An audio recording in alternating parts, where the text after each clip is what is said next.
is no. Ms. Williams? Yes.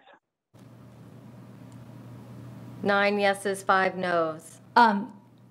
So I think at this point I should turn over chairing the meeting to Commissioner Cohen, correct? I think, except for that, I believe Mr. Clark still has some business to take care of in terms of electing a vice chair. Oh, okay. And then going over the committee appointments. Votes out of a quorum is presently 8 because there's a vacancy from the school board seat. So Commissioner Cohen is elected chair. May I have nominations for MPO vice chair?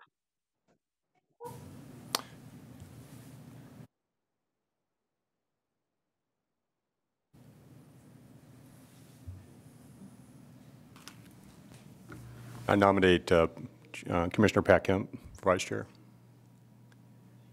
And are there any other nominations?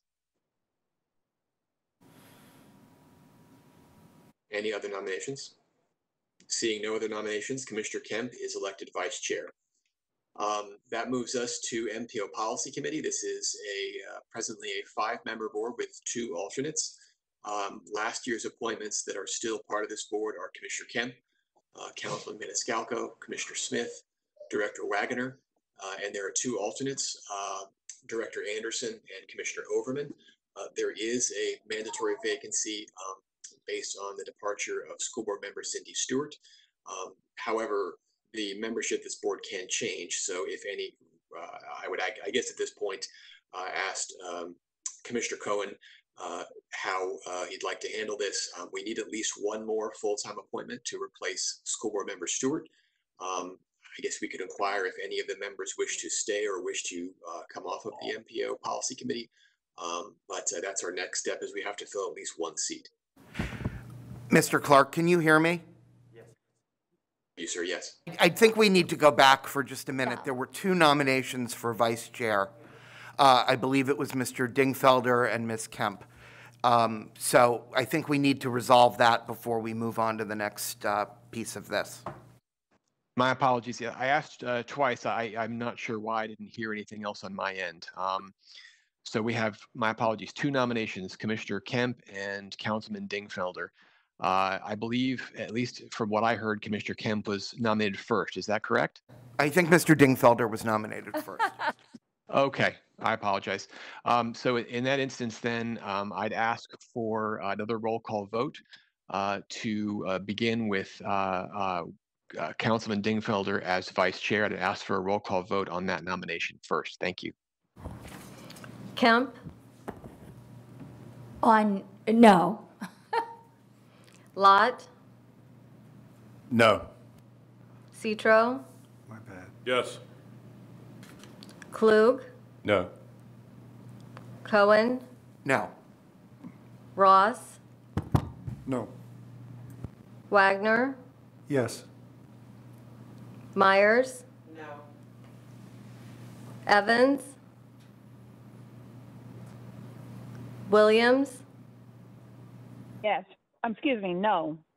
There's a no. Overman? No. Smith? No. Maniscalco? No.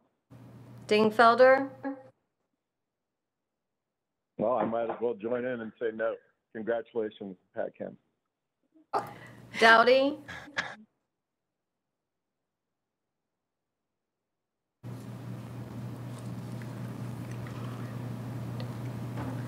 Two yeses. 11 noes. So now I just ask for a roll call vote on Commissioner Kemp as vice chair. Thank you. Okay. Kemp? Yes. Lott? Yes. Citro? Yes. Klug? Yes. Cohen? Yes. Ross? Yes. Wagner?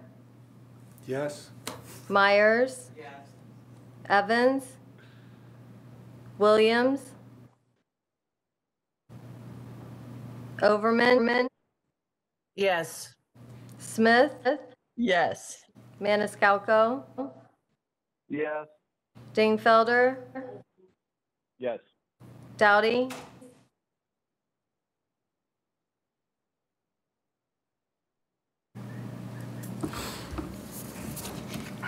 12 yeses. Excuse me, my name, Wow. Williams.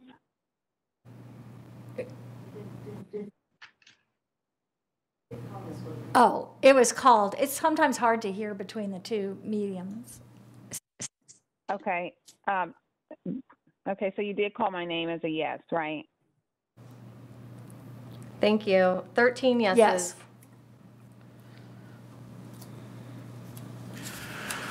All right. Well, now we can move on to the action items. We have 4. The first is committee appointments. Wait. I'd like to, this is Commissioner Overman, a couple of point of orders.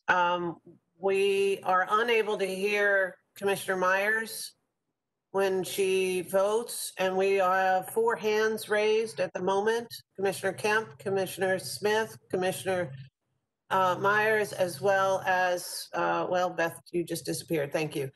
But we also have committee appointments prior to moving on to the action items. So I didn't mean to interrupt, but because we're having difficulty hearing the votes, I think it's going to be important that we just make sure we give ourselves time to be heard. That's all.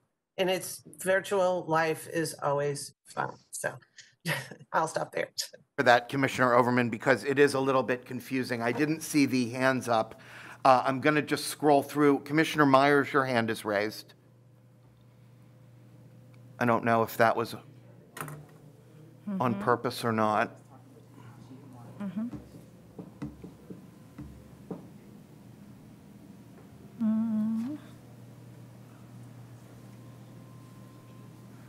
Now I am not seeing any hands raised. Is that correct? Or is there anyone that has a hand raised? Because I'm not seeing, I believe they've all been taken down.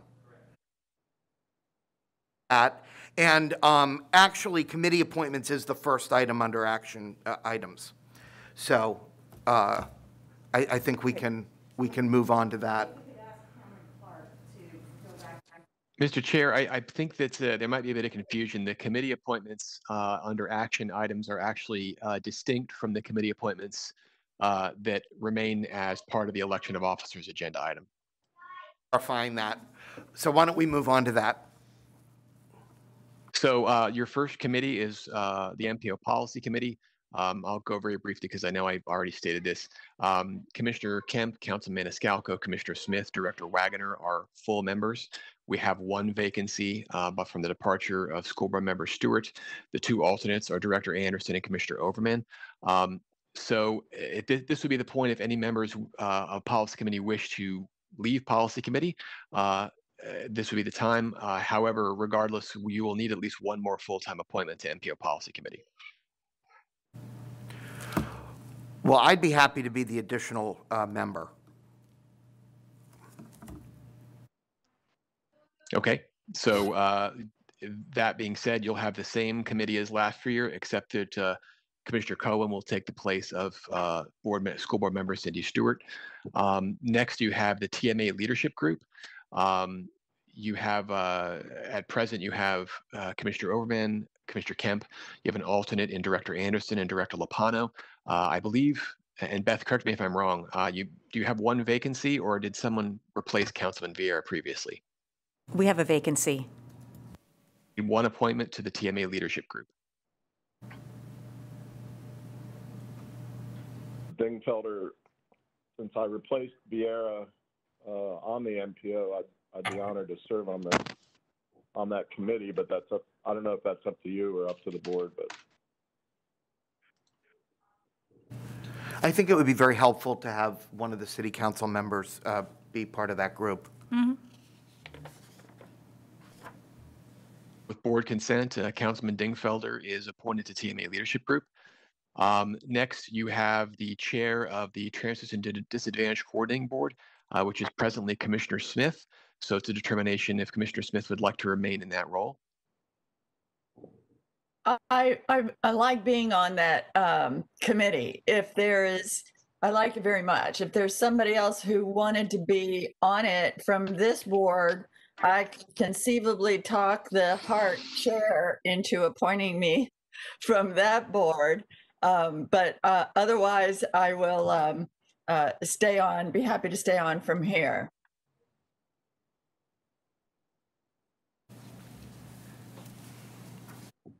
So, well, then Commissioner Smith can remain as Disadvantaged Coordinating Board Chair. Next, you have the Chair of the Livable Roadways Committee, which was previously Mr. Marino from Planning Commission, so that needs to be addressed.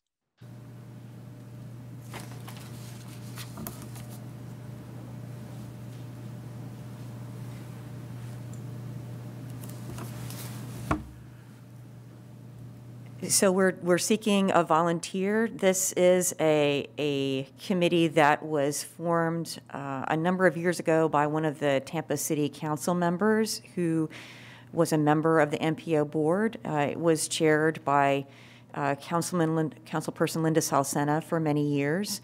And Councilwoman Lisa Monteleone also held the chairmanship for a number of years. And it's a great opportunity to look in more detail at some of the roadway projects that are coming our way and get a chance to have a conversation with the folks who are designing those roadway projects. So we're hoping for somebody who is interested in a little bit of a dive into how do we make our roadways more livable. Mr. Chair, Yes. I will be more than happy. Thank you, Councilman Citro.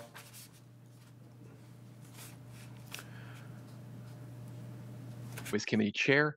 And finally, you have for the MPO Advisory Council, we did an alternate. The chair, the MPO chair is the appointee. However, there's an alternate needed. In this instance, it has been Port Director Anderson. If there's any changes that could be made at this time, or Director Anderson, and also, of course, Mr. Klug could remain as the alternate for that position. Will remain. Thank you. Therefore, so Director Anderson and Mr. Klug will remain as alternates, and that's all I have. Thank you, Mr. Chair. Okay, so we are now going to go on to the committee appointments subheading under action items. So we'll move ahead with that. Clarendon, Assistant MPO Director. Can you hear me? Yes, we can. Yeah. Okay, great. Thank you. There's only one nominee for committee appointment today, and that would be Michelle Jenkins as an alternate on the Technical Advisory Committee representing the Environmental Protection Commission. So we recommend that the MPO confirm that appointment. To confirm that appointment, if there's no discussion? Yes. Oh. Okay, Second. I'm not entirely sure who made which motions. I believe it was Citro and Myers. Okay. Okay. Do we need a roll call vote for that? Okay, roll call vote, please. Kemp, Yes. Lott, Yes. Citro, Yes. Klug, Yes. Cohen, Yes. Ross, Yes. Wagner, Yes. Myers, Yes. Evans, Williams, Overman, Yes. Smith, Yes. Maniscalco, Yes. Dingfelder, Yes. Doughty. Yes. Motion carries 14-0. Okay, thank you very much. Our next item is the 2021 meeting calendar. Ms. Alden, I believe that we probably don't need a roll call vote to ratify that, but go ahead. Thank you so much. Make sure my mic is on. You have a copy of the draft meeting calendar in your agenda packet, and I'm sharing it on screen. The proposal for next year is that our board would move from the regular meeting date of the first Tuesday of the month to having its regular meeting on the second Wednesday of the month. This will fit better with the county commission's calendar, and it does not seem to conflict with any of the other organizations that are members of the MPO. So we're recommending that to you at this time, and that's what the dates on the calendar reflect. There are 2 dates that would vary from that pattern, and those are highlighted in red on your screen. And those are in September and December, where we would meet on the Tuesday rather than the Wednesday. We are also recommending to you that we consolidate our meetings of board members so that they all occur on the same morning. So our proposal is that the policy committee would meet for an hour at 8:30 in the morning, and then the full board would convene at 10 a.m. This will allow the policy committee to do a deeper dive into potentially one topic, and then for the full board to take action on its regular business. We have our annual public hearing scheduled for the second Wednesday in June in the evening. That will be at 6 p.m. So with the board's approval, we'll move forward with this. We'll make sure that you get calendar appointments. We'll be updating our website with all of these dates and so forth. So since there are changes that are being made to the calendar, I want to make sure if anyone has any comments or questions that we take. Commissioner Kemp. Thank you. I just want to thank you for making, suggesting these changes. It's been very hard on commission members who are part of this board. The first week of every month, you do the HART, if you're on HART, on Monday. You do this on Tuesday, and then the board meeting on Wednesday. And it's a very tough schedule, and I think this will also be able to give more attention to the MPO issues that kind of get squeezed out in the others. So I think it's really, I think in the consolidation also of the meetings, I think both things are well taken. Thank you. I can't see those that are participating virtually on my screen right now, but if anyone has their hand up, here we go. Let's have a look.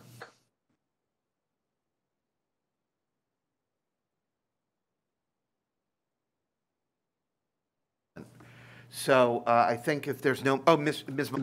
Yes. I'd like to make a motion that we accept the second Wednesday of each month. Requires a vote. Or the calendar? Yes. Just the whole calendar. Okay. I move that we accept the whole calendar. Second. Okay, so we have a motion from Commissioner Myers, seconded by Commissioner Kemp. And can we do a voice vote on that? Kemp? Yes. Not. Lott? Yes. Citro? Yes. Klug? Yes. Cohen? Yes. Ross? Yes. Wagner? Yes. Myers? Yes. Evans? Yes. Williams? Yes. Overman? Yes. Smith? Yes. Maniscalco? Yes. Dingfelder? Yes. Dowdy? Yes. Motion carries 15-0. All right, thank you very much. We're going to move on now to item C, which is the Transportation Improvement Program Amendment.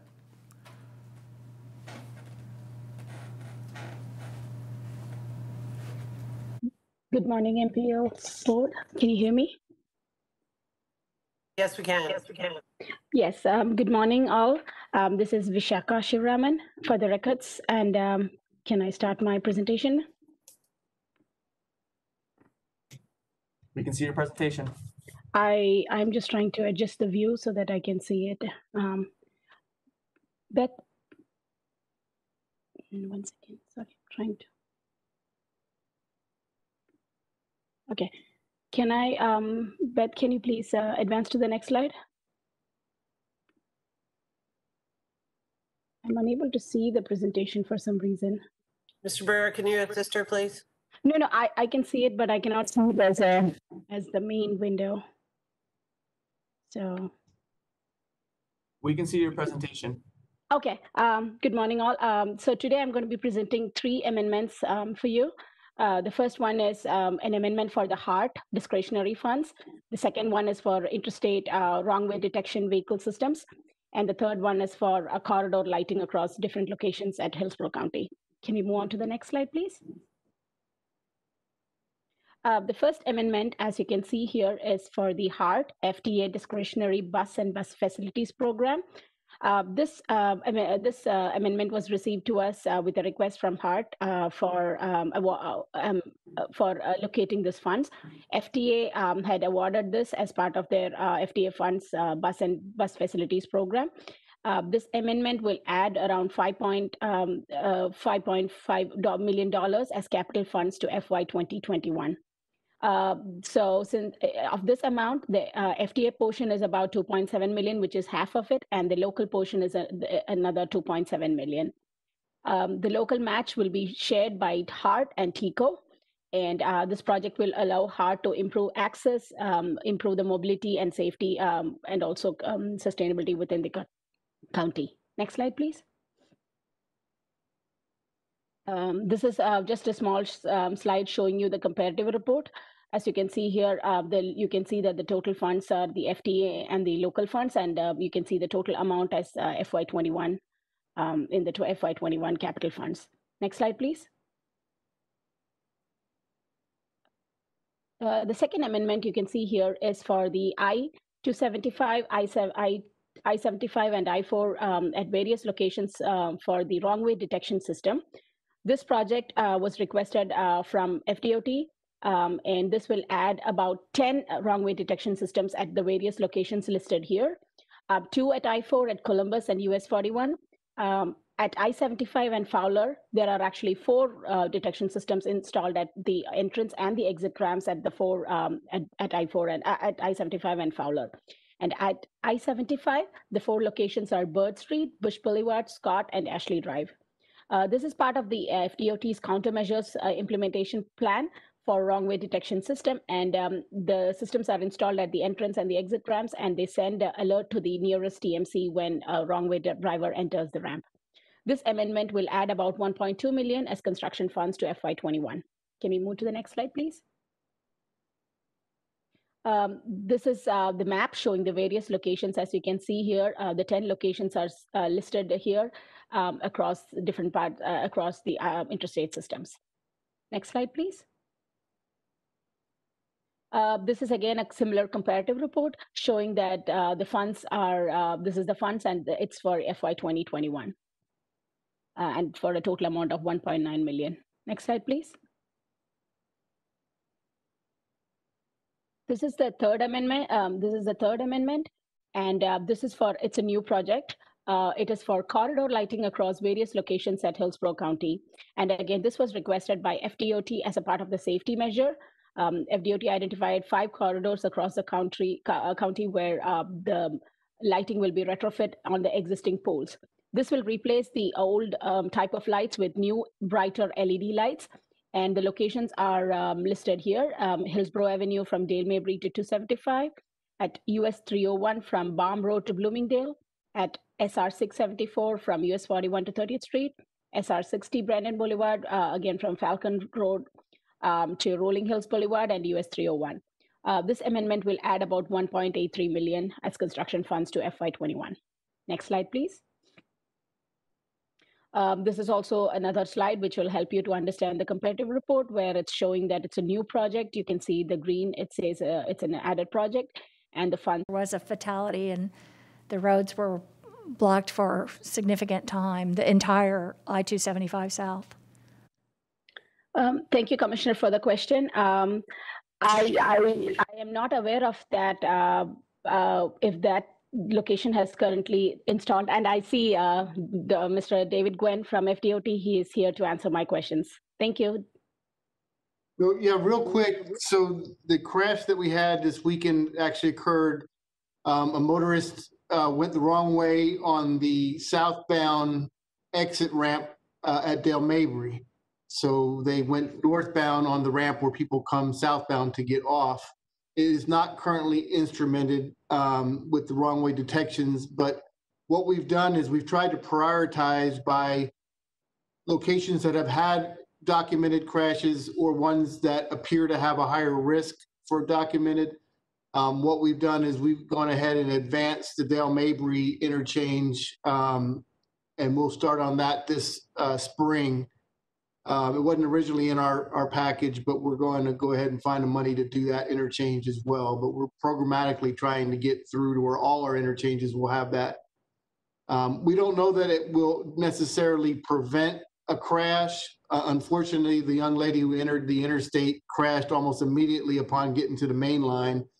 But we're hoping that in the future, what we'll be able to do is to detect a person coming in the wrong way very early and then get message boards out and so forth to warn people, hey, there's a wrong way driver, look out, and hopefully people will take additional care. So we're going to add that in, but it's not currently instrumented with that technology.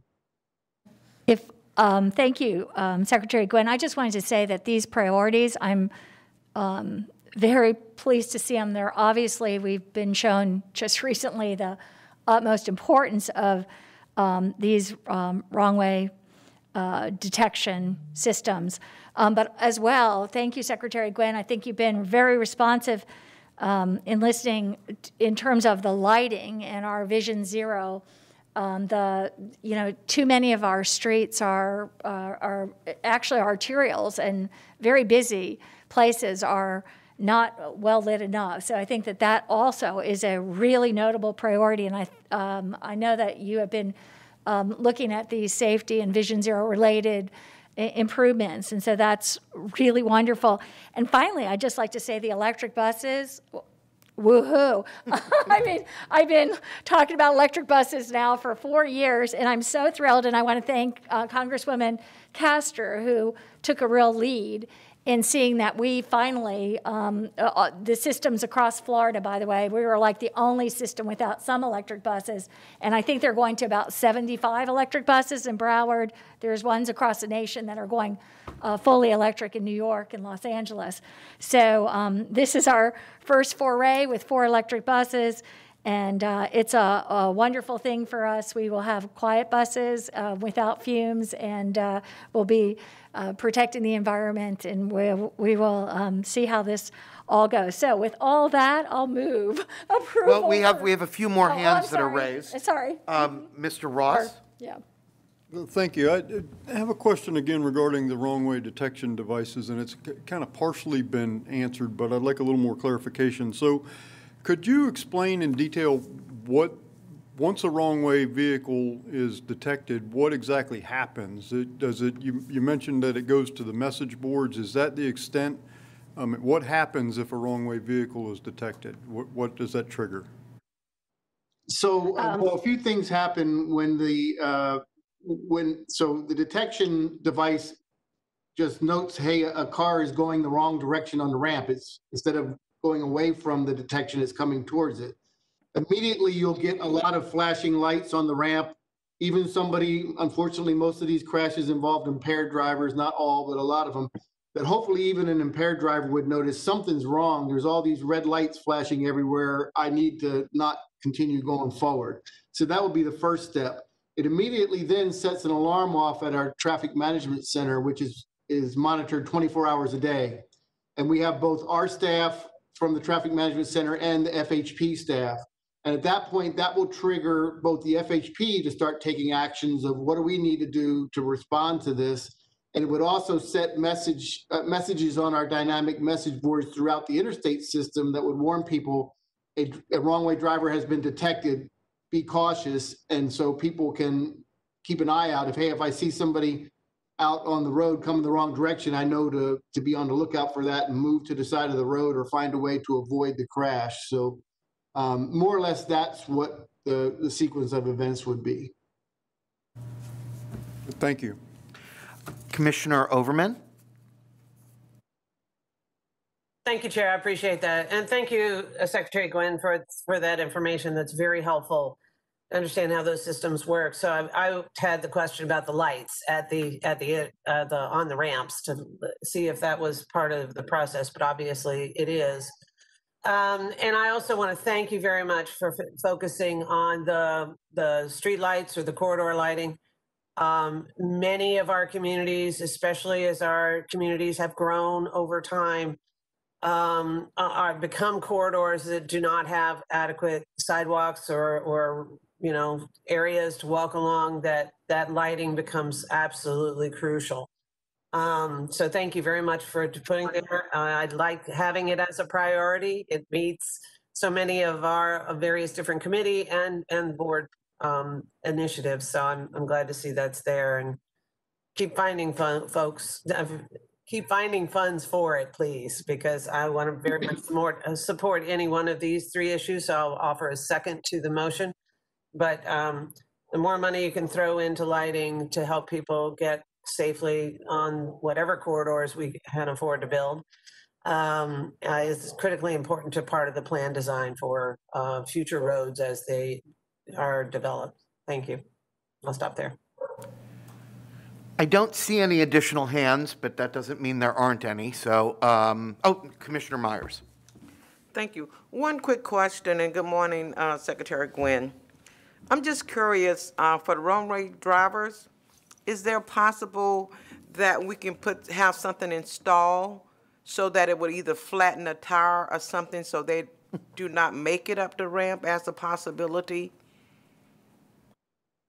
Yeah, so that's been looked at a number of times in the past, and some of the problems with that is there are times when we do need to have vehicles go the opposite way. Emergency vehicles sometimes have to access crash scenes or get up there that way, and there's really no application that we found anywhere of such a device. And we also think it could be a big maintenance issue because you've got a movable part in the road.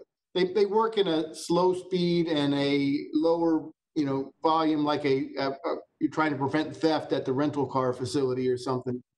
But on our ramps, we just don't find that that's feasible. I understand the concept, and in concept, I guess, there is some merit to it, but in practical use, we haven't found that it's something we could do.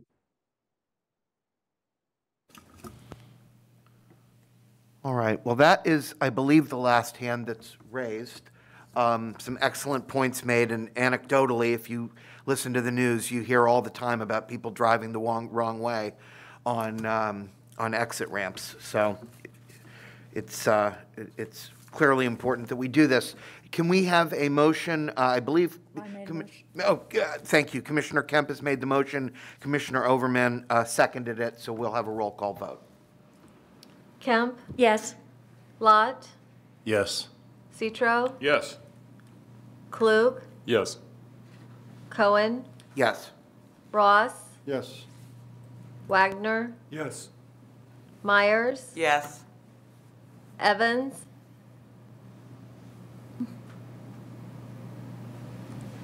Williams? Yes. Overman? Yes. Smith? Yes. Maniscalco? Yes. Dingfelder? Yes. Dowdy? Yes.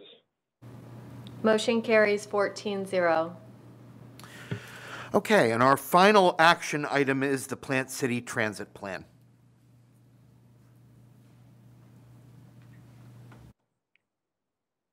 Hello, good morning all.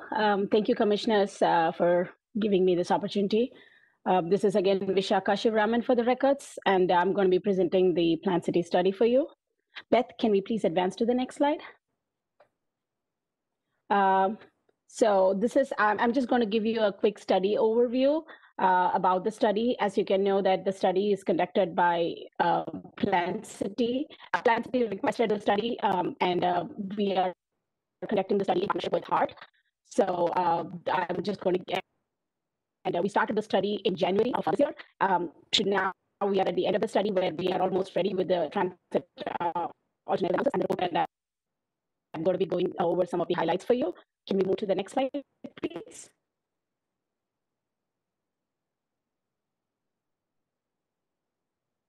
Beth, can we move to the next slide, please? We're having trouble with your audio right now. If you turn off your camera and just use your audio, it might come in with a better signal. Can you hear me better now? Yes, we can. Okay, thank you. I don't know if you heard me before, but I'm just going over a quick overview. Beth, can we move to the next slide?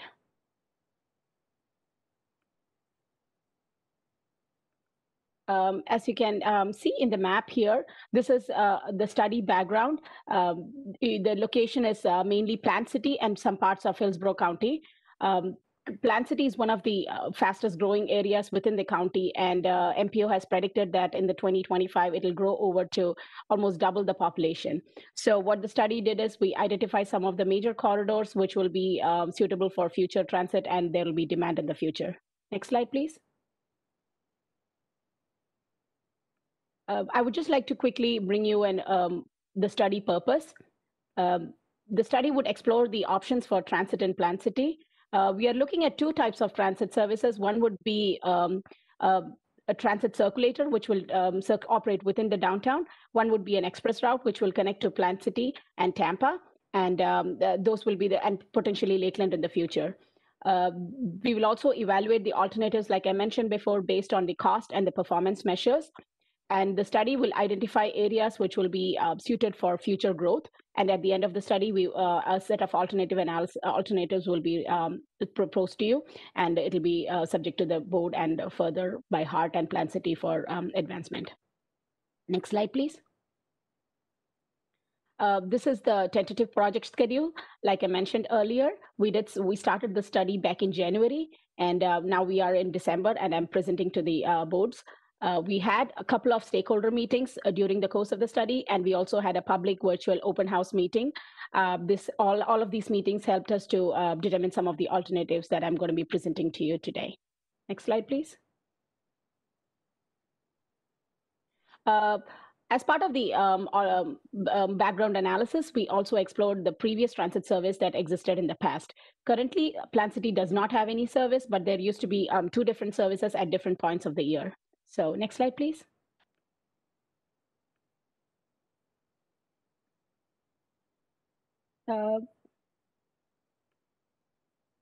As you can see on the map here, the map shows that there were two types of services. One was a Strawberry connector, which operated which was operated from 2005 to 2008. By HART and then later by Plant City. There was a peak ridership around 2006-07 in the beginning years, and later the ridership dropped. There was also another kind of service, which was an express route service operated by HART from 2010 to 17. It was called a 28X East County Express. It started, if you can actually see it a little bit in the map, it started off at Tonotosassa Park and Ride location, and it operated along I-4 and I-75 to downtown Tampa. The service saw peak ridership around 2012, about 14,000 people. And currently, there is only the Citrus connection, which operates in Lakeland, and it operates partially in the County Line Road in the Lakeland portion of Plant City. Next slide, please. We also analyze some commuting characteristics to understand what served people, what helped people better, and where the people live and work. Next slide, please.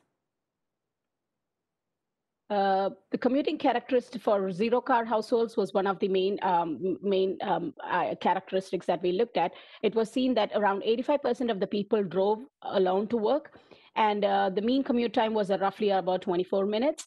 About 2% of the households in Plant City do not have any vehicle, so which means that these are the people who are disadvantaged, and these are the people who might need the transit service more. The map on the right is actually the zero-car households map. And if you notice that around the downtown core and some of the areas towards the east and the south, there are people with the darker colors on the map show that these are the people without any car, and these would be the people who would need transit service. This map coincided with the Communities of Concern map, which was produced by the MPO. The communities of concern map shows the people who might be disadvantaged, racial, who might be minority population, low household income, and such characteristics who are at a disadvantage. So, which means that these are the same people who will need transit in the future. Next slide, please. And as I mentioned before, currently there is no type of transit service in Plant City. The only service what is existing is the Sunshine Line. But Sunshine Line, people have to be qualified to be able to hail the service.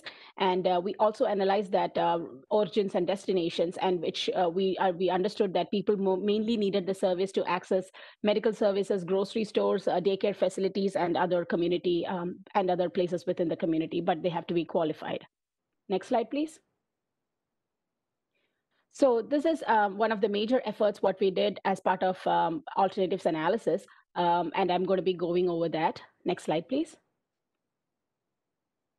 I would just like to mention to you that we had a stakeholder group, what we identified early on in the study. So the first stakeholder meeting, we had it back in February in City Hall in Plant City. This meeting helped us to identify a group of stakeholders who would serve throughout the study, and they were people who had interest, and they provided a lot of feedback.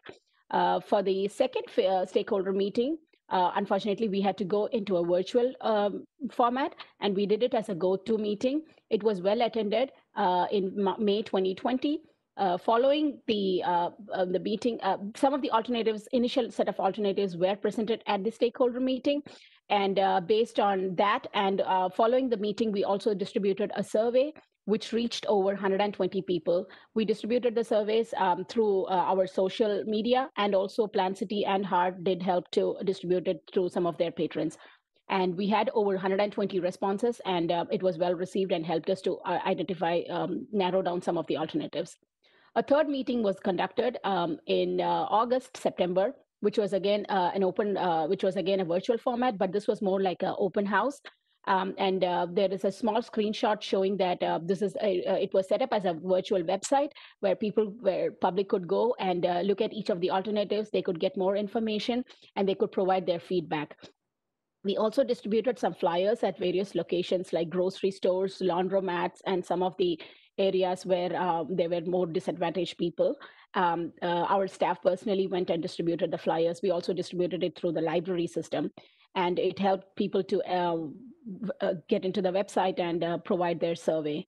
There was also a live presentation for people which helped to navigate the website, and the workshop was held open for about 3 weeks from August through September. This was also well received by the community. Next slide, please. That brings us to the alternatives analysis based on some of the meetings and the staff and the analysis what we did. Next slide, please. So the first step in alternatives was the goal, identifying the goals, which was mentioned earlier for the CAC also. The 3 goals which were identified are as follows: implement useful and reliable service for people who need it the most, mainly communities of concern and people with disabilities. Use transit to incentivize downtown development and to connect Plant City to Tampa and also possibly to Lakeland in the future. Next slide, please.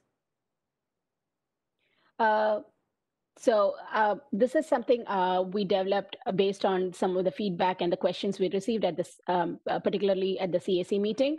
They mentioned that the goals were not clearly identified, so we analyzed it a little more, and we noticed that this downtown development is actually, the goals were identified based on this stakeholder meeting, like I mentioned, but these are also the words which are from the it follows the Plant City Comp Plan.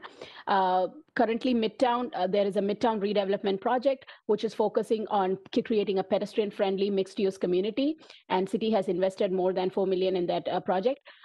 There is also a Plant City Community Redevelopment Plan, which was adopted back in 1984, which was to increase the intensities and office and business activity throughout the downtown core. There is also future development is guided by the Community Redevelopment Agency. There is another project called the Mixed Use Gateway Project along Redmond Parkway. The other areas which are identified are South Florida Baptist Hospital and the areas surrounding that. So there is an overlay district which encourages development supporting the hospital uses. There is also there is currently reduced parking and no parking requirements in downtown and midtown, which will also help, which means that any developments coming there do not need any parking requirements. So those people can, if transit is serving those areas, those people can access these midtown and the downtown. So all these are part of the comprehensive plan and some of the other projects I mentioned here, which will all support transit. So this is what I wanted to provide as an explanation here. And I can move on to the next slide, please. With this slide, I bring to you some of the alternatives that we analyzed. The first set would be the circulator alternatives, what is for the downtown core. Can we move to the next slide, please? The basic assumptions, what we assumed here are a $600K capital cost for each new bus, and there is an additional paratransit cost for operation. All the buses would serve 7 days a week from 6 a.m. to 10 p.m. Next slide, please. These are the two alternatives that we analyzed. I would like to call them option A and option B. So the first on the map on the right, you can see that the line in the red is the option A, which would cover some of the areas from Strawberry Festive Grounds on the west through downtown and connecting to south along Redmond Parkway to the Walmart shopping center. That is one of the main corridors this route would be serving. It would be served by one bus which runs every 60 minutes. The next option almost splits the first option into two. One would be the east-west connection and one would be the north-south connection. So they are operated by two buses, but they will be two separate routes and served more frequently. Next slide, please. I would just like to mention the route cost comparison, which will help you to understand this a little better. If you can notice that option A is the one which is served by one bus, so it is less frequent and it's less expensive. But option B is a little more expensive because we need two buses and the operation cost is slightly more, but it'll be serving slightly more people and giving access to more jobs. We also analyzed the half-mile buffer for transit service area, and that will help us to identify the number of people and the number of jobs and also some of the other disadvantaged percentage of population that will be served. So that's what the route comparison will give us. Next slide, please. A third option was also analyzed because of some interest which was shown in the earlier meetings, what we had with the stakeholders, was an on-demand service. And for using that on-demand service, we used Tampa Downtowner as the case study. Just some of the statistics, what is here is that Downtowner is currently operated, the operational cost is 1.6 million and it's operated by 6 vehicles. But this service is currently funded through a grant, which has a 50-50 local match. And it serves over 15,000 population at the time we conducted this, we used this estimates. And about $5 is the cost per passenger, but that is borne by HART. So it is an app-based service and people can hail it. And we used roughly the same area as downtown Tampa to analyze the cost of Plant City, but the usage would be different. So next slide, please. With this, I go on to the limited stop alternatives. Similar to the other alternatives, this was also analyzed based on some of the feedback we received and also the route analysis. Next slide, please. A similar cost assumption was also used for this. A normal 600K bus would be used for this service, and each route would be served by two buses, operates Monday through Friday from 6 a.m. to 8 p.m. and Saturday, Sunday from 10 a.m. to 8 p.m. Please keep in mind that these are all planning level cost estimates. Any additional, any route analysis would need further in-depth analysis by HART and Plant City staff and would need further public outreach and other efforts to be taken for finalizing. Next slide, please. I'll just give you a minute to take this in. This slide actually shows all the 5 different options we analyzed on one slide. So the first route is route 20, which is similar. The red color is the first route. The blue color is the first route, which is similar to the route 28X, which is the previous service. As I had mentioned earlier, this doesn't go through downtown. It stops at the Tonotosasa Park and Ride, and it connects through I-4, I-75, comes to Merenda, and connects to Tampa. So this is the exact same route. The next route would be the route serving via I-4, which connects from downtown Plant City to Tampa via I-4. The third route would be another option, which connects from downtown via Mango. There is a Walmart. There are a few transfer stations here. So each route would serve different areas, and this route would stop at the Mango Walmart, and from there it connect to Tampa. The fourth route would be similar route via MLK, and this would also connect directly to Tampa. The fifth route, currently Tampa has, HART has a Route 38, which serves to the Mango Walmart from Net Park Transfer Center. So this route is just an extension of that service, and we analyze this route to see if it is worth to just extend that service beyond through MLK Boulevard. And then I can move on to the next slide. Again, I would like to bring up the cost comparison here.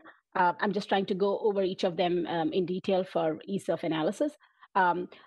Each service has about, like I mentioned, the cost estimates what we assumed were 600K capital cost. So each would be served by 2 buses, and the frequency is slightly varies from 45 minutes to 60 minutes. The travel time is also similarly, it varies across 5 options. The distance travel would be the least for the Route 38 extension, and the 28X would be the longest route.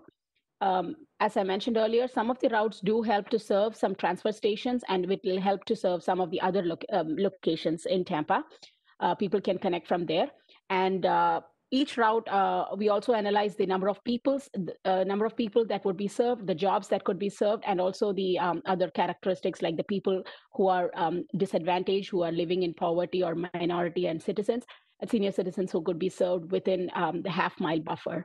So just to let you know that each service was analyzed based on the possible route options, and they all serve different number of people and help to provide more access to different types of jobs. But this is just a cost which will help HART and Plant City to understand the operation cost based on the routes we looked at before. Next slide, please. So like I mentioned, there was some interest at various stakeholder meetings for a connection to Lakeland, and which would help to connect to Citrus connection service in Lakeland. So we just analyzed an additional route which would be served along US 92 MLK Boulevard, which will connect from Lakeland to Plant City downtown. And the cost comparison I'll bring up in the next slide, please. So these are the cost estimates for that service. As you can see here, one second. Sorry. Yeah, the cost for this service is a slightly lesser than the other services because it's a slightly shorter route.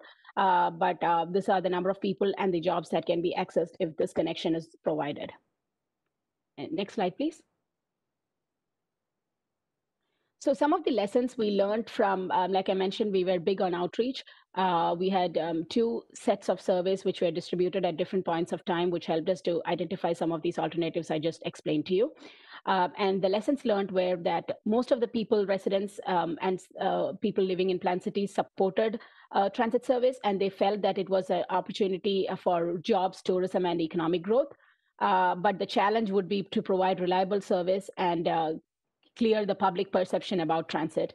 All the commuters drove to work, so they did see that transit would be a desirable option, but they also preferred that they would need a transfer station, which has ease of access and also convenient facilities in the station.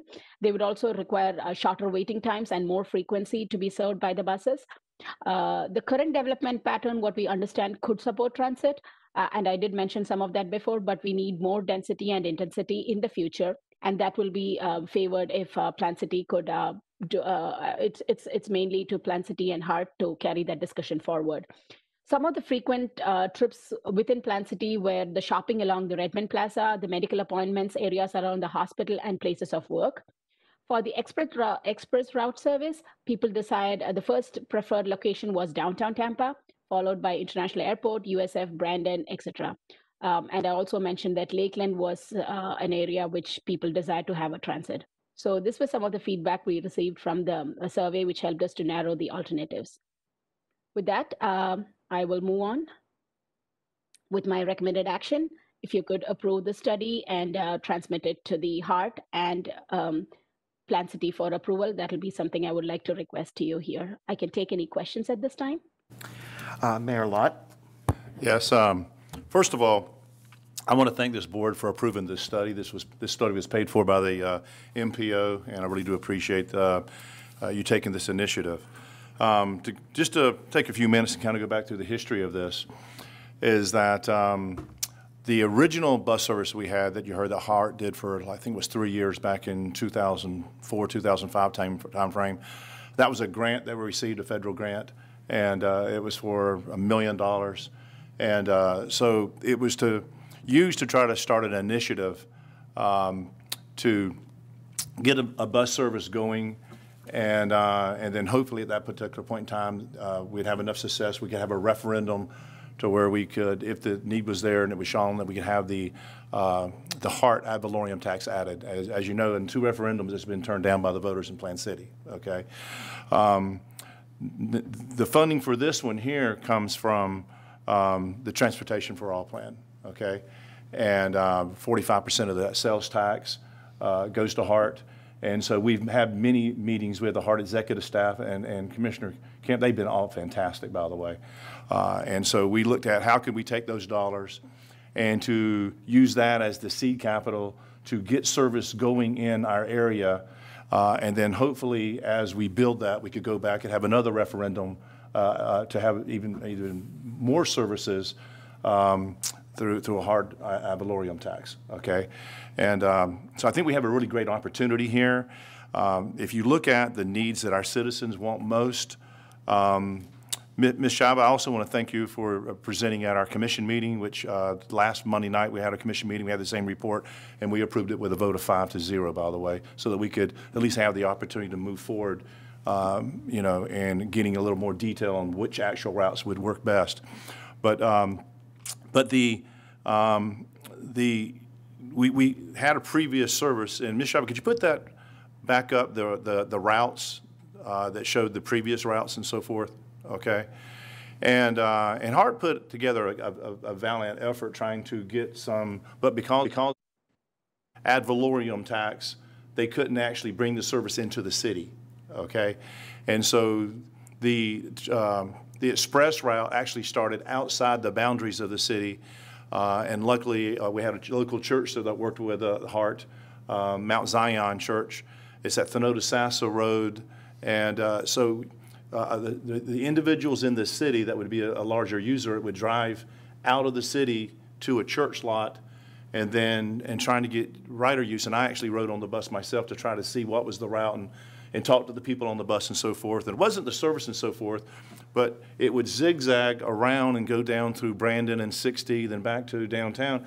It was an hour or more, you know, and which, as you know, was just too long, okay?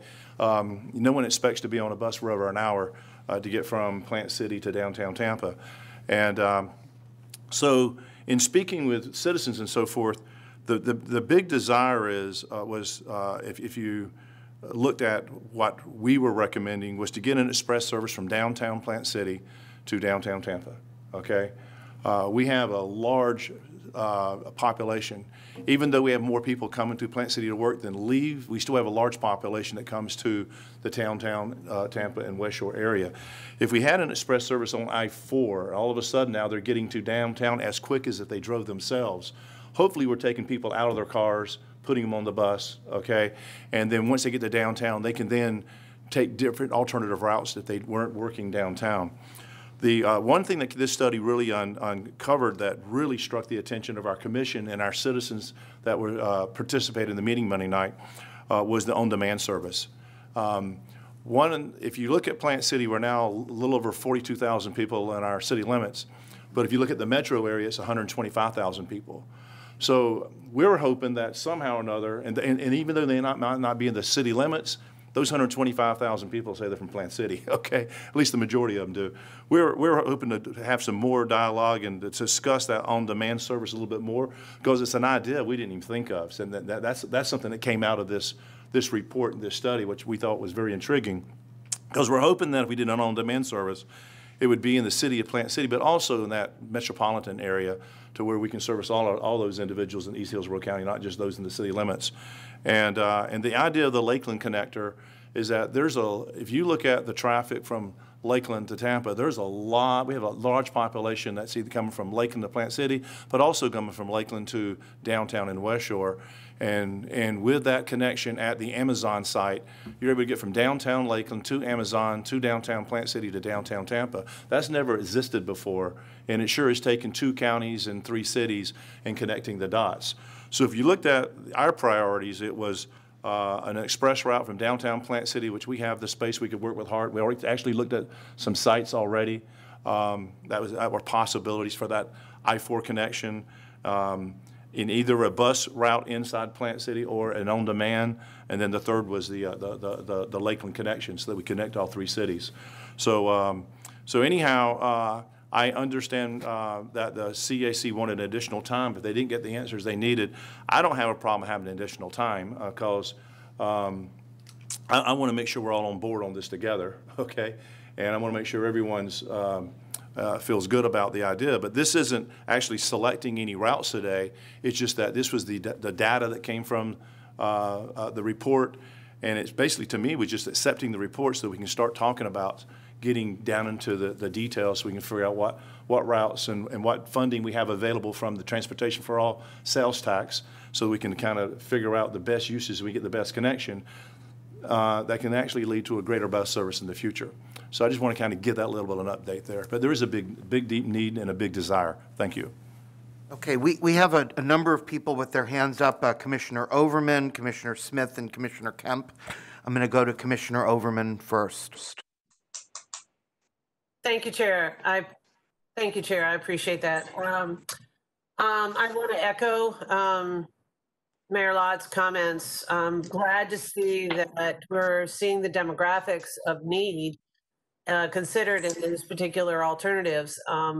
People that don't have a car are not able to get to work or do many of the things that they need to do. And as Plant City has grown and invested a great deal of effort in bringing jobs into the city area or this whole study area, it's critically important that those individuals who do not have transportation have an alternative to be able to go to work.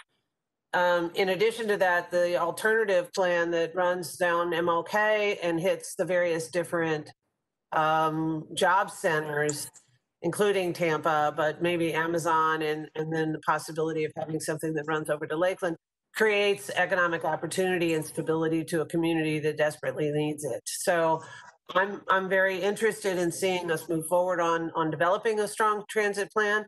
My concern is the funding and the ongoing funding.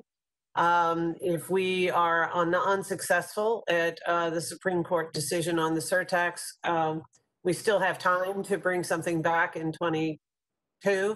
But in the interim, planning for a funding mechanism, whether that be through the ad valorem or through a taxing district or something along those lines to support Plant City's inclusion in HART's effort to provide transit, as well as our communities to provide transit, I think is critically important. I mean, the elephant in the room is how do you pay for the operating costs? And that's always the challenge. We can do the studies, we can do the buses, we can develop the routes and figure out what's the best solution. But at the end of the day, operation cost, long-term commitment, income stream is the elephant in the room.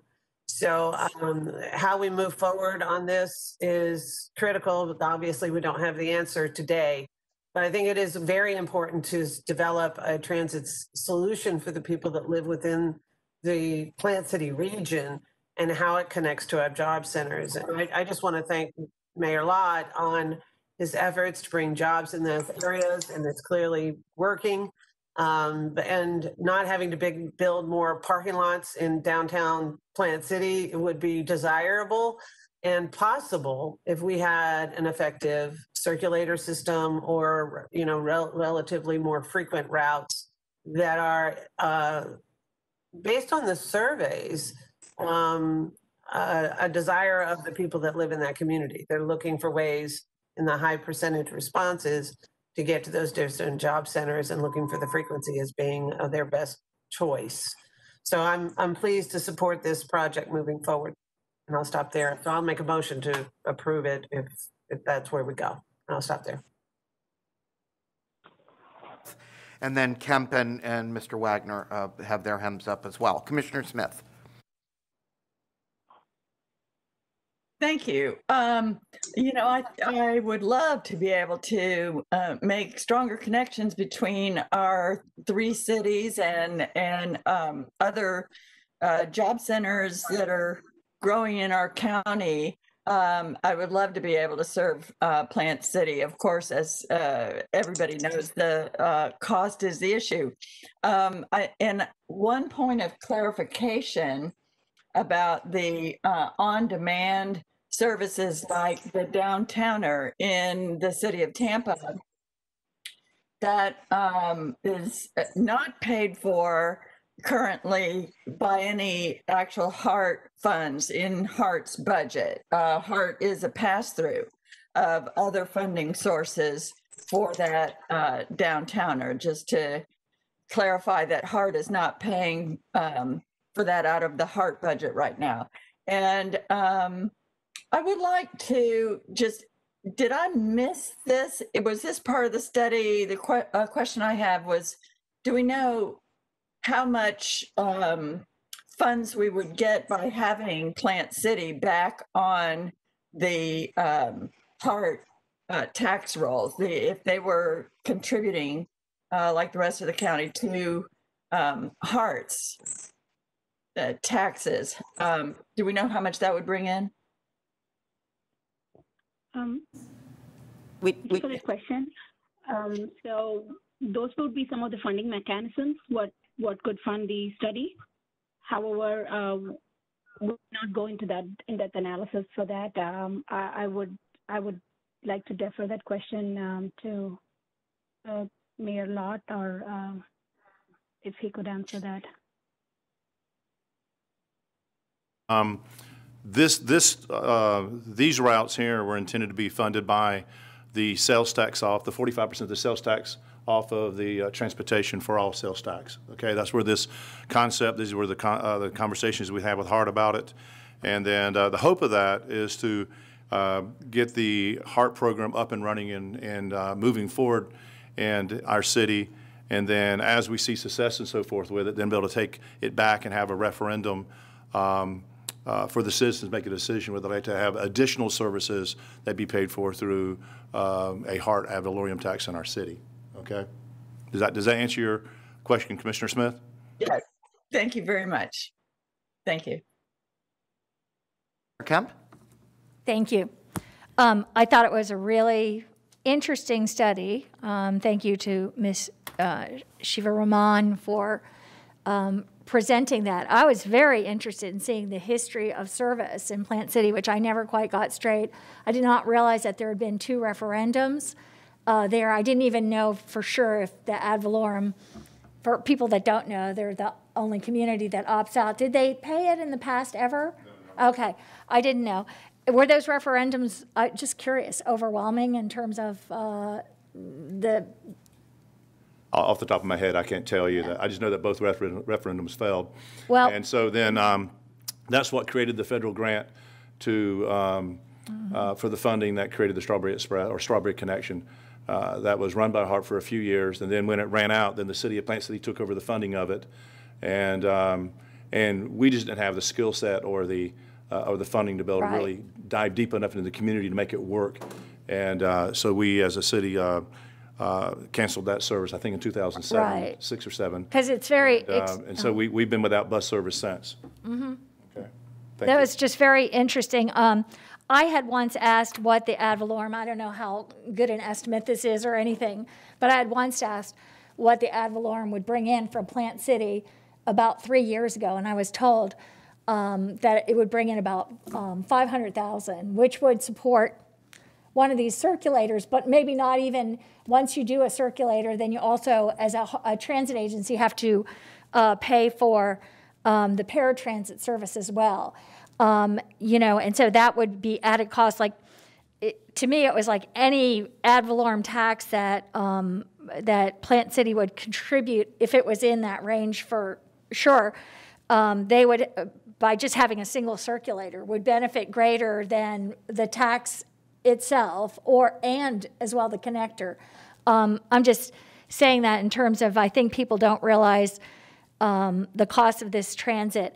A lot of people do always want on-demand service, but on-demand service, as you will find, is extraordinarily expensive, inefficient. When we had our hyperlink project with HART, and one of the reasons I've really been utterly opposed to on-demand service is because of its inequity and lack of service, but we were paying $16 per trip for under 3 miles every single trip. That's how much it costs.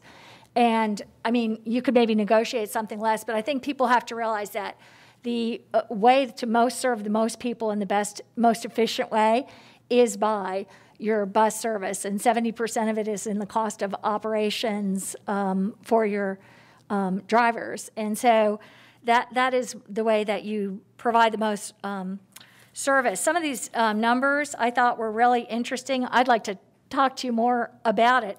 But just in terms of, you know, some of these ridership costs and everything, as we said, if it, you talked about the sales tax or the ad valorem, but like $1 million or $1.5 million, and I think that's operational costs, not including paratransit, for one of those options, which looked the best of the 2 circulators, and then you'd have to throw the express route. So again, this is looking at resources for certain areas, and and need and the best kind of service.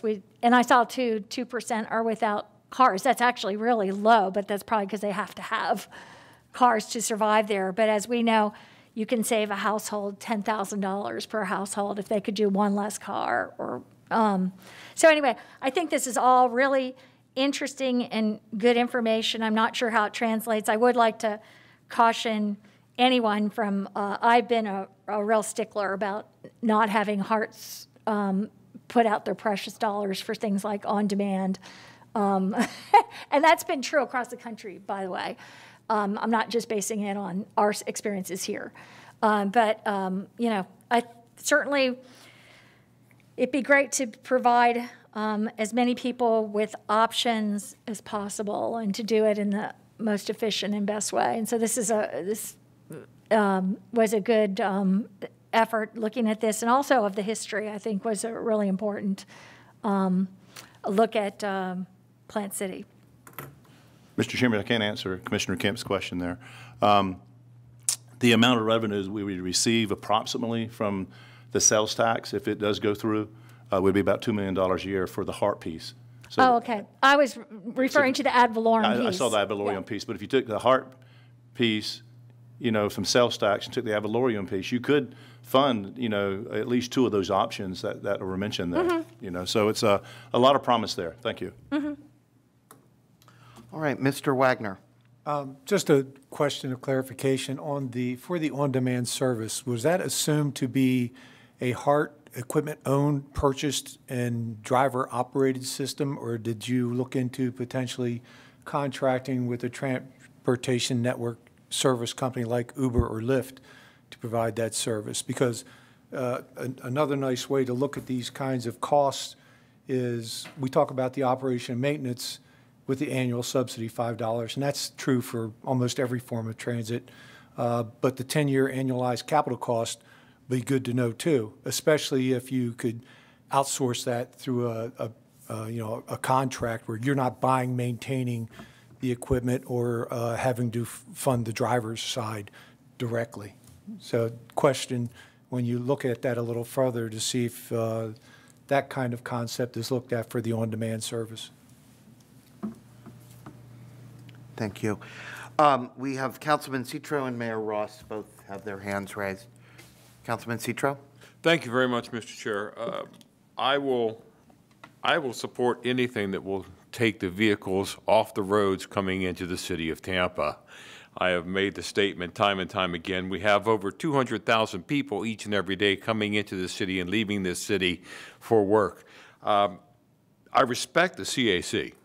And when I heard the request earlier today, I was contemplating asking for this postponement. But after hearing Mayor Lott, who is the leader of Plant City, I will support this moving forward.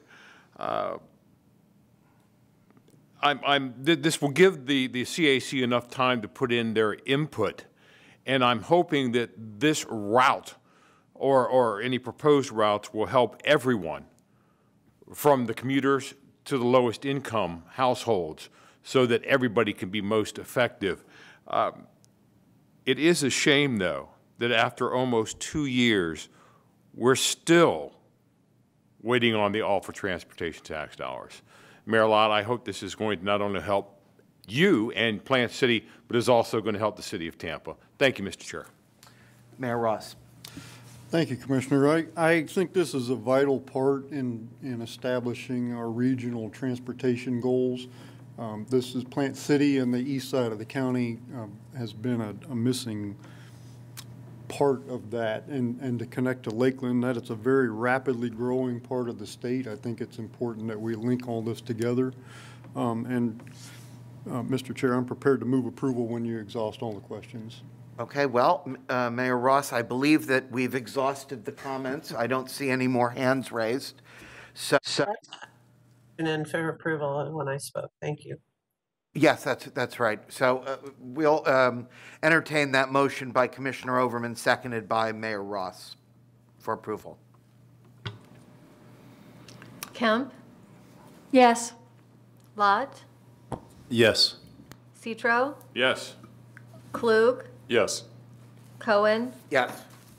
Ross, Yes. Wagner, Yes. Myers, Yes.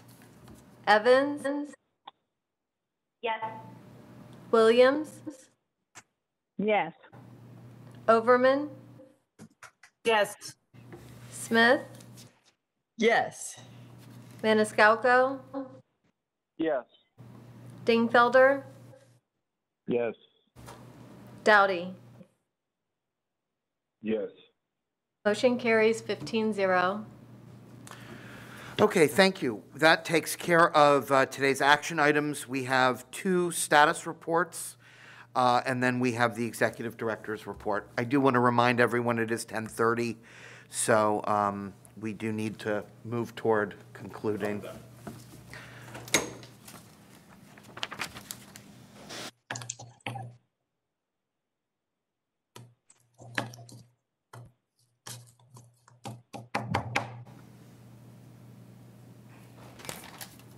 Need to hear the next status report.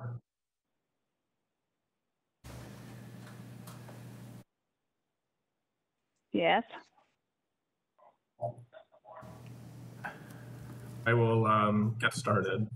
Josh Barber, MPO Staff. I'm here to present a very short status report on a motion by the Transportation Disadvantaged Coordinating Board, which is requesting an amendment to the MPO's bylaws, lowering the TD board's quorum requirements to 5 persons. The Transportation Disadvantaged Coordinating Board is responsible for providing information, advice, and direction to our Community Transportation Coordinator, which is the Hillsborough County Sunshine Line, on the coordination of services that are provided to the transportation disadvantaged in our county, which are defined in Florida statutes as persons with disabilities, children at risk, older adults, and persons with low income.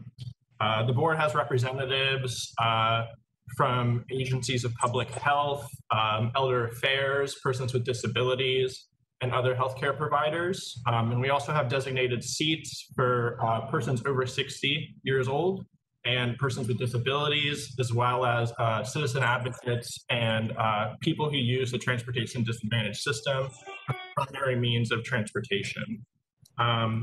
So the Transportation Disadvantaged Coordinating Board has moved to request that we lower our quorum requirements to 5 persons. And this is made to ensure the safety, health, and overall well-being of our board members, their clients, and the public as a whole, and to ensure that we can continue to meet the requirements of our planning grant.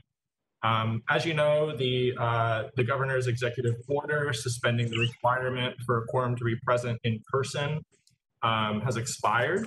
So that has presented some challenges in meeting a in-person quorum for our board, which is currently 10 people. The attachment that was provided in your agenda references 2 changes to the MPO bylaws. This has been reduced to 1 change per guidance from our lawyer, Cameron Clark. Specifically, the addition under section 4.2.9 on TDCB voting, which is highlighted in yellow, which states that in addition to the quorum requirements, no voting on action items shall take place unless there's a simple majority of voting members present, either in person, on the phone, or online, has been struck from the request. And the only change to the bylaws is under section 5.7 for quorum requirements, which states that 5 members shall constitute a quorum for the TDCB. We're anticipating this will be revised post-pandemic when it is safe for us all to gather in person. So that's the initial reading. This will be coming back to the MPO board for approval in January, but I'm happy to take any questions about this request at this time. Are there any questions related to this request? I still see Mr. Wagner and Commissioner Overman's hands raised, and I'm not sure if that's from this one or the last one. Commissioner Overman, is that you? Yes, and I did raise my hand as it pertained to this issue. Thank you very much for your report. My only question is, within Florida statute, is it 50% plus 1 required for an in-person quorum typically? And does this follow along with the law that's requiring an in-person quorum? Commissioner Overman, this is Cameron Clark. I can speak to that. Typically a quorum of a board or committee is going to be a majority of that board or committee. So for instance, with the MPO board, it would be 9 members out of a full 16-member board. However, quorum, the definition of quorum is just the number of members that are that a board assigns in order to be able to, that it must be present in order for them to take actions. It doesn't have to be a majority unless separate statute requires that it be a majority. In terms of the MPO, there's no statutory requirements regarding committee membership quorums, and you already have one other committee, can't remember which one it is actually, Beth can remind me, that has less than a majority assigned as its quorum. So there is the discretion of the MPO to create a smaller quorum, smaller than a majority quorum if necessary. Beth has advised as important actions that they have to take this committee. So in order to be able to conduct business, you're going to need a physical quorum present. So to get to the second part of your question, yes, there's lots of Attorney General opinions talking about you need a physical quorum present in order to be able to, for a board to conduct business. That's the purpose of the governor's order that expired not long ago, was to allow boards to not have to comply with that requirement. But since that has expired, there is a physical quorum necessary. The reason for the language change that Mr. Barber mentioned was, if you say that you have to have 5 physical members present plus another 6 available, 5 or 6 available online to be able to take action, then 5 isn't really your quorum. Your quorum is a majority, but you're stating that they can participate virtually.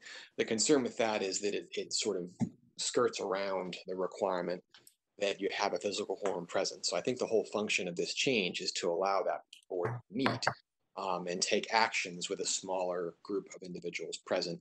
They will still have online participation or telephone participation, but you wouldn't actually need it to be able to take action. And I hope that answered your questions. It does. And the reason why it's so important on this particular board is they're representing individuals that obviously have difficulty getting around and for one reason or another, whether it be economically or physically or otherwise. So requiring that they actually physically attend seems like a hurdle that is basically unfair to begin with. And it ignores the fact that we are actually in the 21st or second century, where we've been able to function quite well in a virtual world and actively participate, even though sometimes it's challenging. So I appreciate this opportunity to make it easier for those that would like to be a voice for the transportation disadvantage services. And I would, look forward to seeing this amendment approved. I'll stop there. You're the chair of the Transportation Disadvantage Coordinating Board. I am. Thank you. Just a couple of procedural questions while we're on this with Mr. Clark. Is it possible to have the quorum defined as X number of people, but then have the committee or board set a policy that that they would require extra numbers to take action, just theoretically? I think that's what was being attempted. Yeah. With the language that was removed. I took a look at that, actually consulted with just to get second opinions, a couple of other lawyers in my office, and we all had the same concern, which is that if you say that 5 members is your quorum, but you need additional members, either physically or virtually, to be able to take action, then 5 isn't really your quorum, because the whole function of the quorum is to state this is the number of members you need to be able to take actions. So my concern about it is it gives the appearance that you're not really creating a quorum of 5. You're putting a policy or rule in place that would just have the effect of getting around the requirement that your quorum be physically present to take action. So that was really the concern. Honestly, based on what's happened in the last year, it'd be ideal if the legislature could potentially address this and allow, as Commissioner Overman said, we're in the 21st century, to allow virtual presence to constitute, to be able to achieve a quorum. But in the meantime, though, based on existing law and Attorney General opinions, a quorum needs to be physically present. If you state you have 5 as physical quorum, but you need additional members online to take action, then the problem is, like I said, 5 isn't really your quorum. So that was my concern. Got it. I was just wondering if you could split it up by having bylaws and plus policy in some way, but I guess not. I see your point. And last question is, this will come back to the MPO in our next meeting, January? Yes, so to amend the bylaws, it needs to come back before the board twice. So essentially, this is the meeting where the change is being proposed, and it will come back for a vote at your next meeting. Thank you. All right. Thank you very much. We're going to move on to our next status report, which is the non-discrimination. Excuse me, Commissioner Kemp. Thank you. I just have some related issues under bylaws. One thing I was wondering about is, can bylaw amendments or suggestions for such come at any time, Cameron? Mr. Clark, yeah. Sure, I don't think that that's a concern. I mean, if you're articulating a change that you'd propose to make, and the board is obviously convened and present to hear it, so it just couldn't be voted upon until a subsequent meeting. I'd like to at least put out a few things here this morning that I've been thinking about, and believe me, this wasn't when we were running for chair. But I thought this was important. It was something I had on my mind anyway. And that's to limit a chair to, and vice chair to 2 years rather than of term limits of sorts. We have that at HART. I think it would be good here as well. So I'd like to propose that come back to us in some kind of form to consider. And also, I've thought about this for 4 years, and I've had to really, I really think that we should change our name from MPO, Metropolitan Planning Organization, to TPO, Transportation Planning Organization. It's been done all over Florida. It's been done all over the country. And I think Metropolitan is such an obscure name, and whenever I describe this to anybody, I always say the MPO, the Metropolitan Planning Organization, which actually does transportation planning so that they can understand the scope. And I think it's confusing for the public, and it's a change that's been made across the country, and I'd really like to, not have to follow the name with a sentence about what it is. So I'm going to treat that as a motion to bring both of those items back for discussion at the next meeting. Was that your intent? Or I'm just wondering if it can be put, I don't know, Beth, how would we proceed? Is it that you all put it in some kind of context, present back to us? How does this? Sure. We would bring back language in the bylaws. We'll also need to review the interlocal agreement to see if anything needs to be changed there. Okay. Okay. All right, so that's a motion. Do we have a second? Second. Okay, we have a second from Mayor Ross. I'll go ahead and ask for a roll call vote because I believe that's what we're doing today on all of our votes. Okay, Kemp, Yes. Lott, Yes. Yes. Klug, Yes. Cohen, Yes. Ross, Yes. Wagner, Yes. Myers, Yes. Evans, Yes. Williams, Yes. Overman, Yes. Smith, Yes. Maniscalco, Yes. Dingfelder,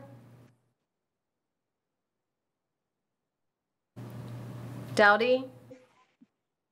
Yes. Motion carries 14-0.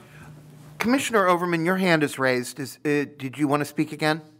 Yes, I have one more question or issue to discuss that relates to bylaws that we might want to consider as a solution to the quorum issue.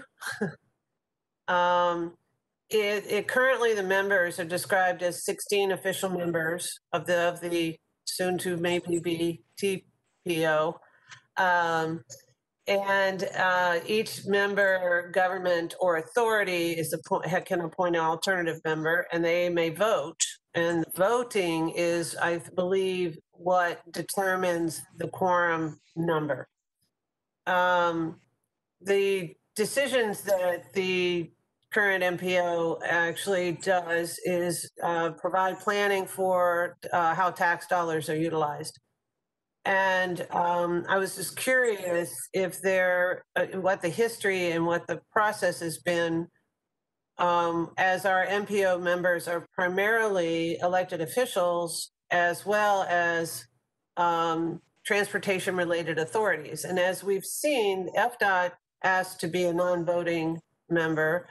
We have non-elected officials that do have votes that could offer input, but not necessarily add to the quorum number that would allow us to continue moving forward with a meeting rather than have it canceled because we don't have a quorum.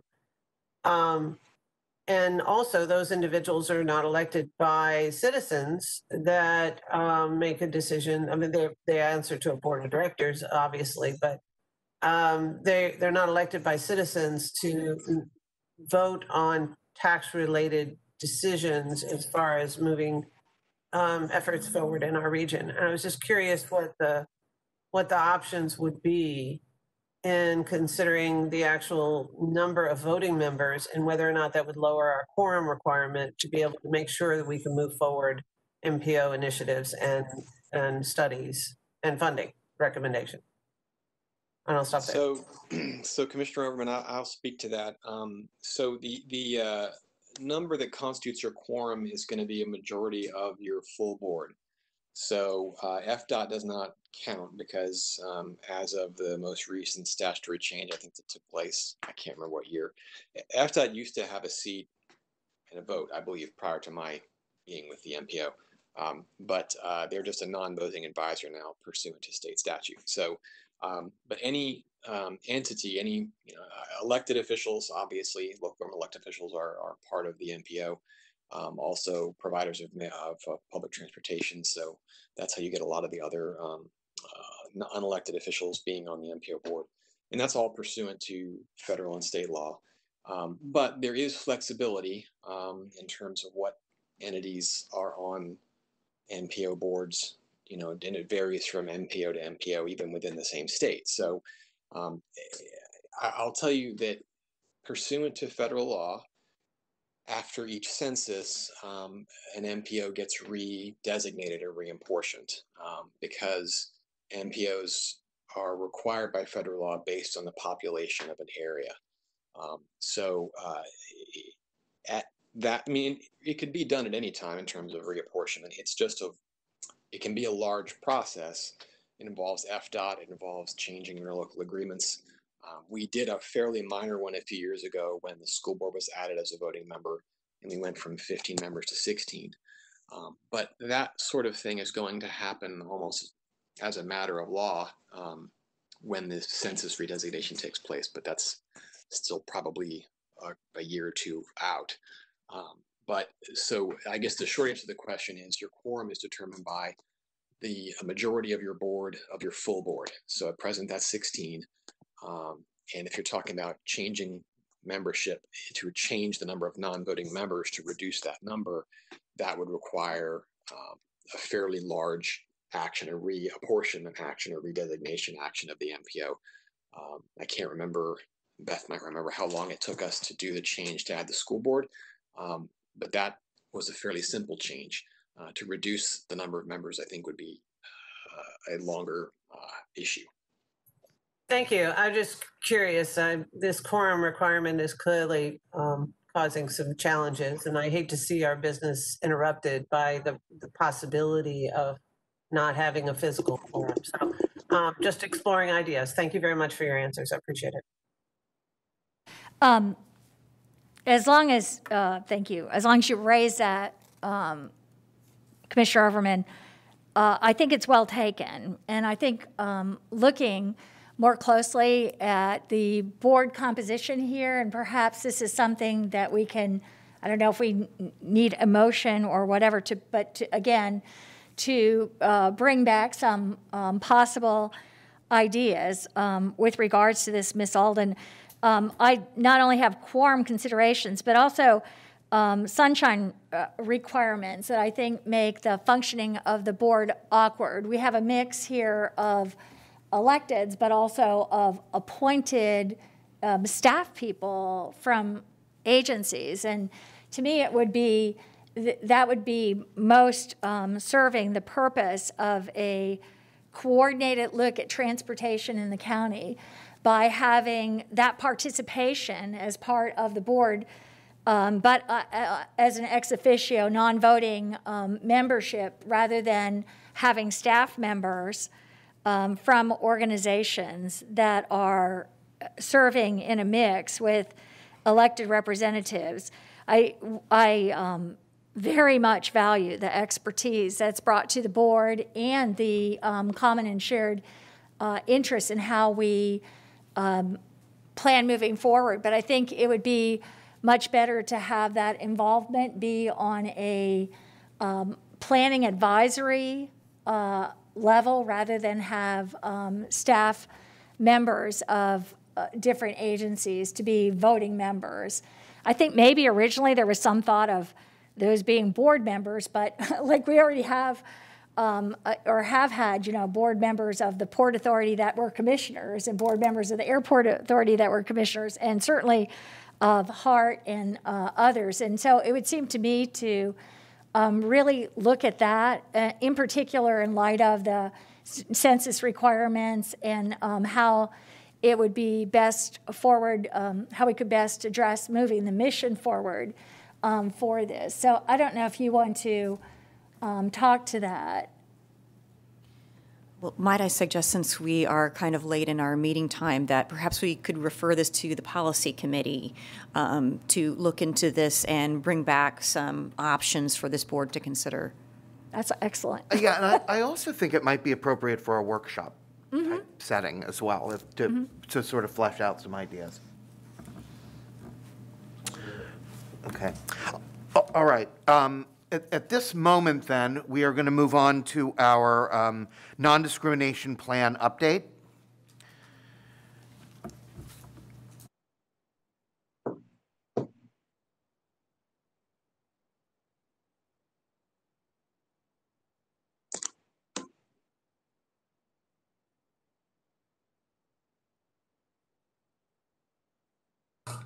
Sorry, everyone, I was muted. Good morning, everyone. Josh Barber, MPO staff. For the record, here to provide an update on our Title VI and non-discrimination plan update. Next slide, please.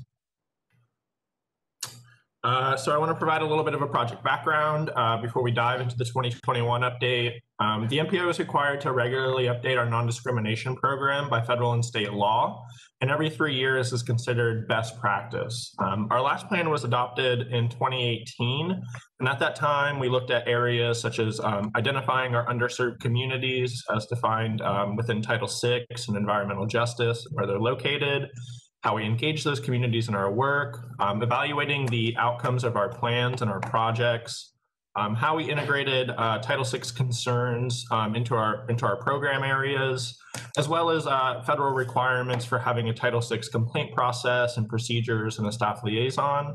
And the plan also presented a set of recommendations for improving equity outcomes as an agency. As part of this year's update, the plan will be expanded to include the Planning Commission's activities. This is a pretty big endeavor, obviously. It's not something we've ever done before, and nationwide there aren't too many examples, but we feel it's an important step as an agency in advancing equity throughout our county in a coordinated and intentional manner. Next slide. So I'm going to back it up a little bit further here. And highlight the origins of our obligations to do this work. The Civil Rights Act of 1964 was the first major piece of civil rights legislation in the country. Title VI of that act states that no person shall on the grounds of color, race, or national origin be excluded from participation in, be denied the benefits of, or be subjected to discrimination under any program or activity receiving federal financial assistance. This language was really the model for other pieces of civil rights legislation that came after, such as the ADA in 1990 and the Age Discrimination Act in 1975. And you can see other groups covered under federal law listed here. We must ensure non-discrimination on the basis of the following areas, essentially, or provide reasonable accommodations for such as persons with disabilities and limited English. Next slide. So these pieces of civil rights legislation, such as the Civil Rights Act of 64, the Fair Housing Act in 68, the ADA in 1990, were essential in preventing the continuation of explicit discrimination by government entities and private entities. Prior to this, policies such as those expressed in the map to the left were relatively commonplace. Discrimination was pretty explicit. The map shows on the left, the now infamous Homeowners Loan Corporation map, which was produced in the 1940s. This map graded neighborhoods on their desirability for mortgage lending. And the red line neighborhoods were those deemed hazardous for mortgage lending and are almost always cited as having a large population of non-white racial and ethnic groups. And while we made great strides in eliminating this sort of explicit and institutionalized discrimination, the legacy of these policies are still very much apparent in our society.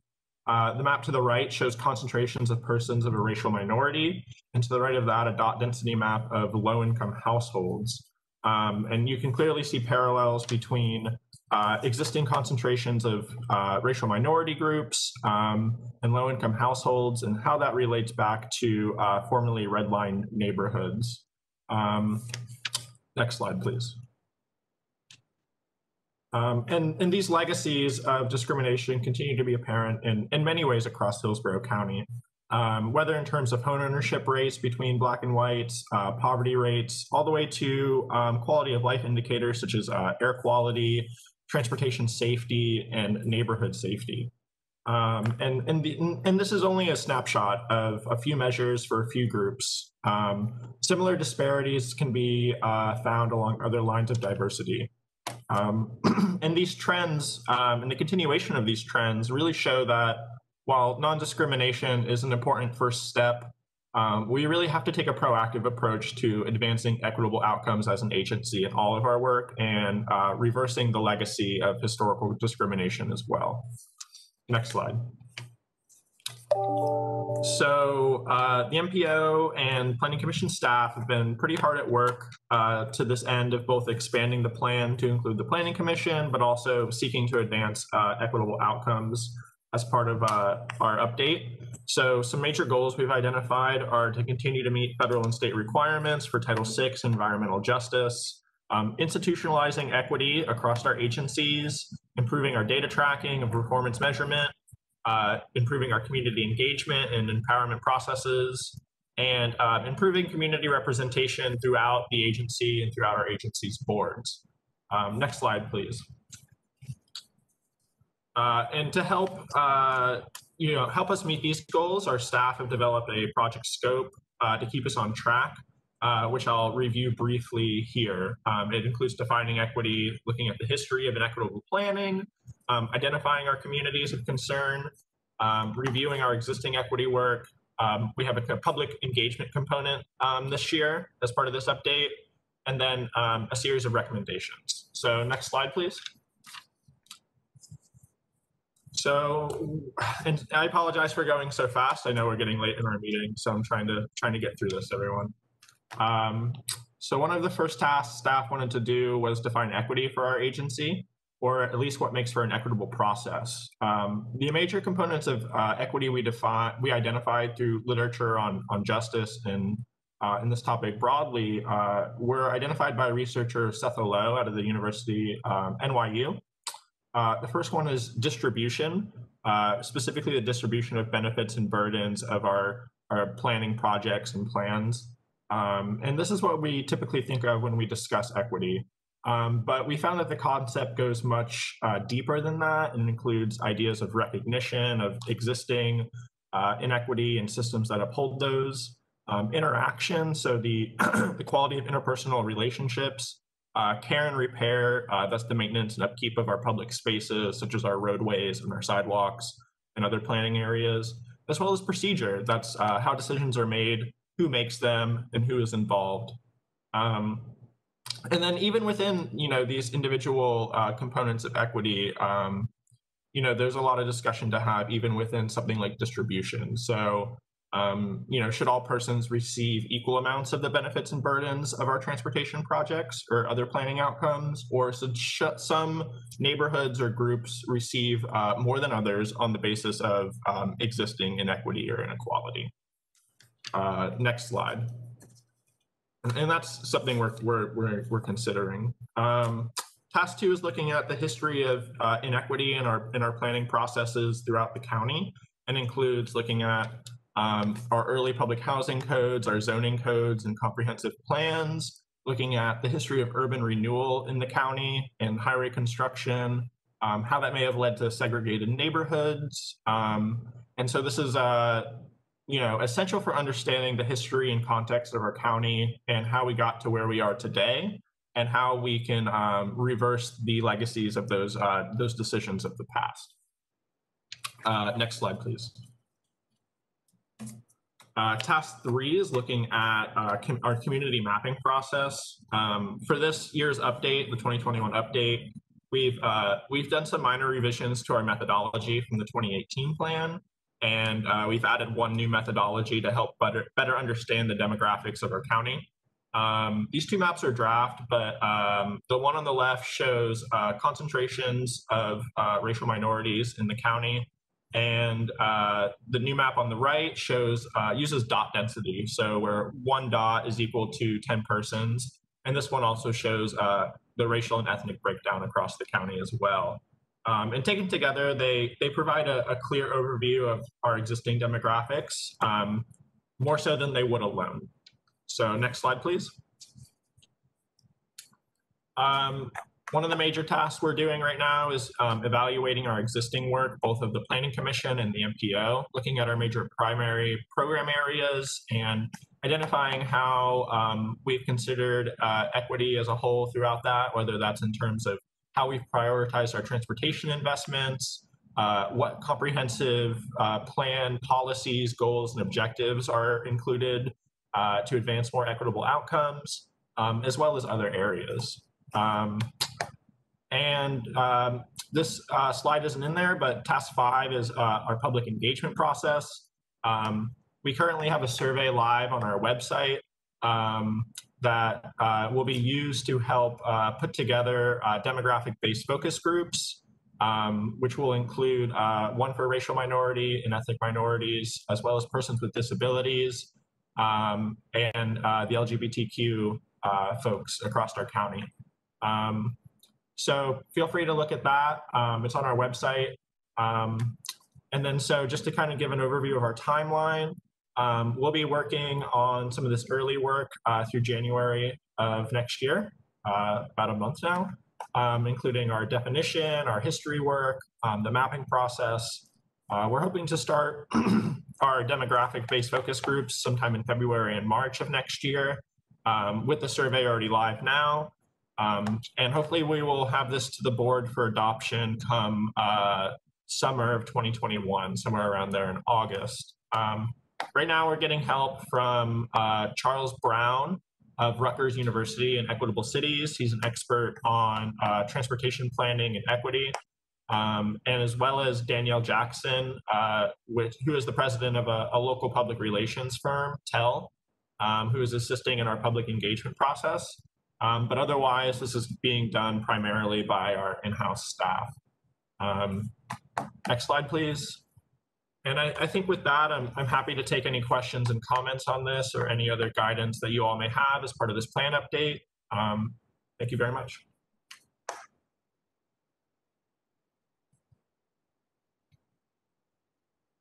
The queue. Yes, I see Commissioner Overman has her hand up. Okay, I'll make this brief. One, Mr. Barber, thank you very much for your report.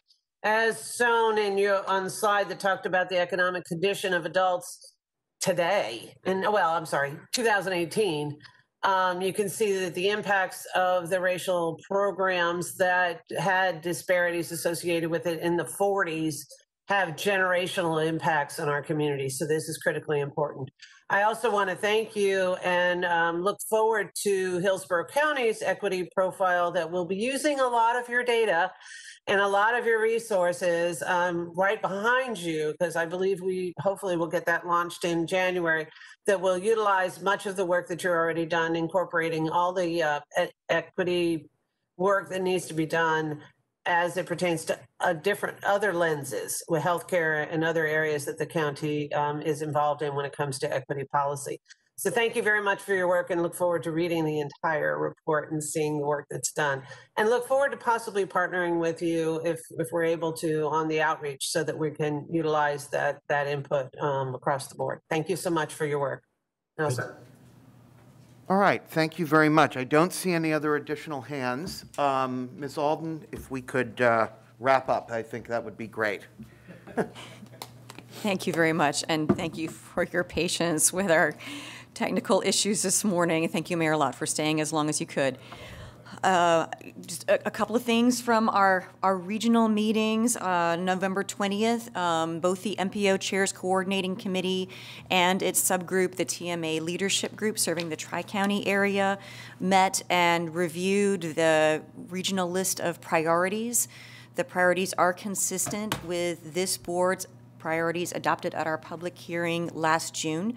So this was an opportunity to check in with our partners around the region, have a consolidated list that we can all advocate for. So that list is in your agenda packet from last month for reference, and we are planning to bring that forward to our legislative delegation members, ask for their support on some of these major projects. The CCC also approved a regional long-range transportation plan document, which is basically a summary of the regionally significant projects in the long-range plans that have just been prepared by all of the MPOs. And finally, the TMA Leadership Group finalized the position statement that this board talked about last month, which is about transit funding and the dangers of state budget earmarks, which often rob Peter to pay Paul, just shift around the existing funds. And so that finalized position statement is also in the agenda packet under the addendum which we are also planning to use in legislative outreach. The TMA asked us to organize a workshop with as many of our legislative delegation members as we can in late January, and so we will let you know when we're able to get that date on the calendar. I am also planning to speak at our legislative delegation meeting, share those priorities and the concern about budget earmarks.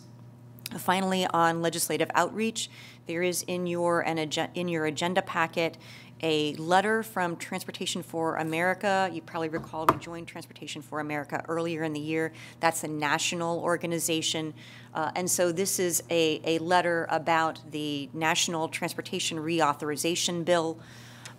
It is consistent with this board's adopted priorities. So it has 3 requests to prioritize maintenance first, safety over speed, and then the third priority is focusing on access rather than throughput. And so since that is based on this board's adopted priorities for the TIP, I'm planning to sign that letter on behalf of our organization unless I see or hear any objections this morning. And I will talk further about the Plan Hillsborough Strategic Plan initiatives next month. All right, and seeing no additional hands raised, there's no new or old business to attend to, so we are adjourned. All right. Congratulations. Congratulations. Thank you, thank you.